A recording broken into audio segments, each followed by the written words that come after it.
Come and sort these bitten nails with me in probably one of my most chaotic videos to date. Chaotic because between ADHD and perimenopause this particular day I didn't even know my own name, so nothing is done in anything like the order I would normally like to do it in. So you'll see in a minute when I get to the design exactly what I mean. But basically I did my full prep, I lay my clear base and then I've shaped my tips. I often like to do this on myself just because I find that it means that it's easier to file, especially when you're working on yourself.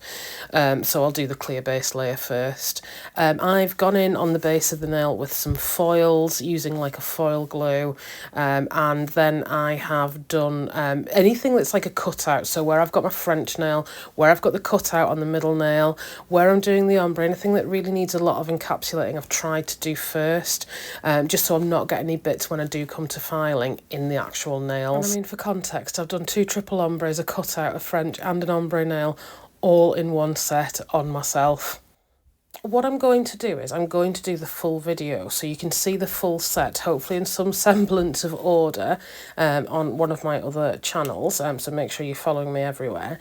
But if there's any nails in particular that you'd like to see, so if you'd like to see, say, the middle finger with the cutout, anything like that, let me know, because then I can actually break that down and put that together for you, and I can stick that on this channel so you can see exactly how I did particular things. Also, if you are enjoying this, please do drop us a like and a follow, as I'm dropping new content all the time.